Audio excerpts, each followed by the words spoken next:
안녕하세요. 디지털 시대. 참 많은 게 온라인으로 옮겨갔죠. 사회적, 정치적 목소리를 내는 방식도 마찬가지인데요.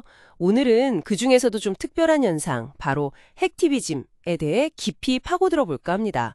저희가 준비한 자료들을 토대로요. 특히 IT 쪽에 어느 정도 지식이 있으신 분들이라면 더 흥미롭게 들으실 수 있을 거예요. 오늘 저희 목표는 이 핵티비즘이 도대체 뭐고 누가 왜 하는지 또 요즘은 어떤지 그 핵심을 명확하게 짚어보는 겁니다. 자, 그럼 바로 시작해 볼까요? 우선 용어부터요. 핵티비즘. 이게 해킹이랑 행동주의, 액티비즘이 합쳐진 말이잖아요. 그러니까 정치적이거나 사회적인 목적 이런 걸 위해서 컴퓨터 시스템이나 네트워크를 활용하는 그런 행위. 그리고 이건 하는 사람이나 그룹을 핵티비스트라고 부르는 거고요. IT 잘하시니까 해킹 자체는 익숙하실 테고. 네, 맞아요. 여기서 제일 중요한 건 그 사람들의 의도 혹은 동기라고 할 수 있어요. 단순히 돈을 훔치거나 시스템을 부수는 게 목적이 아니라는 거죠. 자신들이 믿는 어떤 신념, 이걸 알리거나 아니면 반대하는 대상 있잖아요. 정부라든지 기업 같은 거기에 압력을 넣으려고 디지털 기술을 사용하는 거예요. 어떻게 보면 전통적인 시위가 온라인으로 그냥 옮겨간 거다. 이렇게 볼 수도 있습니다. 아, 온라인 시위 같은 거군요. 그럼 이 사람들이 주로 노리는 대상은 누굴까요? 자료 보니까 주로 정부기관 아니면 영향력 있는 대기업들, 다국적 기업, 때로는 특정 종교단체 이런 데가 주요 표적이 된다고 나오네요. 그렇죠. 아무래도 자신들의 메시지가 좀 더 크게 울려 퍼지길 바라니까 사회적으로 좀 주목도가 높은 곳을 타겟으로 삼는 경향이 있죠. 그럼 동기는요? 왜 이런 활동을 하는 걸까요? 동기는 생각보다 정말 다양합니다. 정치적인 신념을 표현하는 경우도 있고 특정 이데올로기를 지지하거나 아니면 인터넷 검열에 반대한다거나 어떤 사건에 대해서 정의를 구현해야 한다. 이런 좀 더 넓은 가치를 내세우기도 하고요.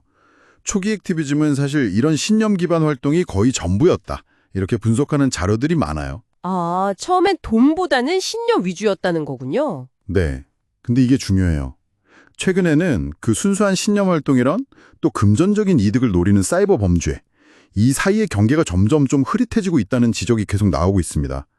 이 부분은 조금 뒤에 더 이야기해보죠. 네. 그 경계가 흐려진다는 점 흥미롭네요. 그럼 이런 동기를 가지고 실제로 어떤 방법들을 사용하는지 좀 볼까요?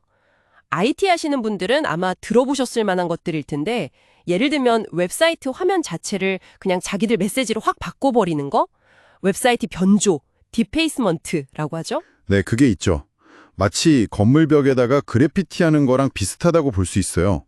기술적으로는 아주 고난도 해킹이 아닐 수도 있지만 그 대상 기관이나 기업 이미지에 바로 타격을 주니까 심리적인 효과가 크죠. 아, 상징적인 공격이군요. 그렇죠. 또 다른 걸로는 이제 내부 정보를 빼내서 공개해버리는 거, 정보 유출이죠. 조직의 비리라든지 아니면 좀 민감한 내용들을 폭로해서 망신을 주거나 여론의 압박을 만들어내는 그런 전략입니다. 그리고 이건 정말 많이 들어보셨을 텐데, 디도스 공격. 이것도 핵티비스트들이 많이 쓰는 방법인가요? 네, 아주 대표적이죠. 분산 서비스 거부 공격. 그러니까 일부러 엄청난 트래픽을 막 보내서 서버를 다운시켜버리는 거예요. 웹사이트 접속 안 되게 만들거나 서비스를 아예 못 쓰게 만드는 거죠. 네네, 서비스를 마비시키는 거. 그 외에도 특정 인물의 개인정보를 막 캐내서 인터넷에 뿌리는 독싱, 이걸로 사회적인 압박을 주기도 하고요. 아니면 해킹 기술 그 자체를 온라인 시위처럼 보여주기도 하고 방법은 다양합니다. 그런 공격을 하려면 기술도 꽤 필요하겠어요. 당연하죠. 시스템에 침투하기 위한 여러 해킹 도구들, 악성 코드 이런 건 기본이고요.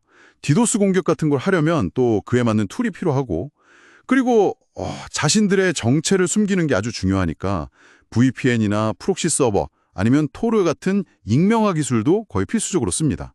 IT 환경 잘 아시니까 이런 익명성의 중요성은 금방 이해하실 거예요. 네, 그렇죠. 흔적을 남기지 않으려는 거.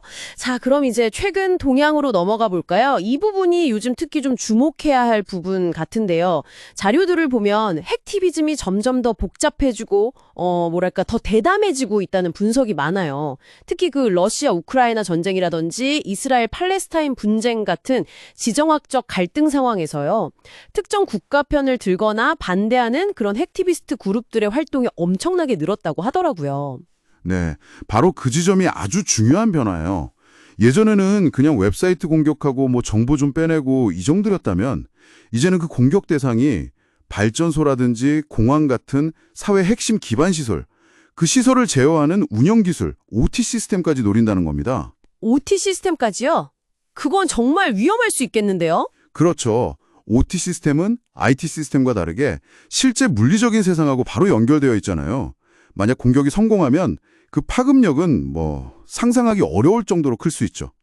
이건 이제 핵티비즘이 단순히 온라인 공간의 문제를 넘어서고 있다는 걸 보여주는 거예요. 문제도 심각해지고 있는 거고요. 맞습니다. 게다가 앞으로는 AI, 인공지능이나 자동화 도구 같은 새로운 기술들이 핵티비즘에 쓰이게 되면 공격은 훨씬 더 정교해지고 찾아내기는 더 어려워질 거다. 이런 전망도 나오고 있고요. 기술 발전이 오히려 이런 쪽으로도 쓰일 수 있다는 거네요. 네, 그래서 이제는 개별 기업이나 조직 차원의 대응만으로는 부족하고 국가적인 차원, 더 나아가서는 국제적인 공조, 이런 게 훨씬 더 중요해질 수밖에 없는 상황입니다. 사회에 미치는 영향력이 점점 커지고 있으니까요. 자, 오늘 핵티비즘에 대해서 쭉 한번 살펴봤습니다. 정리해보면 정치나 사회적인 메시지를 던지기 위해서 해킹 기술을 쓰는 활동이고 디도스 공격이나 정보 유출 같은 다양한 방식으로 이루어지는데 최근에는 국가 간 분쟁에 끼어들거나 심지어 중요 인프라 시설까지 노리는 식으로 그 양상이 변하고 있다는 거. IT에 밝으신 여러분께서는 아마 이런 흐름이 기술적으로 또 사회적으로 어떤 의미를 던지는지 더 깊게 생각해 보실 수 있을 것 같습니다. 네. 마지막으로 기술적인 분석을 조금 넘어서서 이런 질문을 한번 던져보고 싶어요. 각자 한번 생각해 보시면 좋을 것 같은데요. 어떤 명분, 어떤 대의가 있다면 디지털 시스템을 교란하거나 마비시키는 그런 행위가 과연 용인될 수 있을까 하는 윤리적인 질문입니다. 온라인에서의 어떤 표현의 자유, 그리고 사회 시스템의 안정성, 이 두 가지 중요한 가치 사이에서 우리는 어떻게 균형을 찾아야 할까요? 정답이 있는 질문은 아니겠지만 한 번쯤 다 같이 고민해 볼 만한 지점이라고 생각합니다.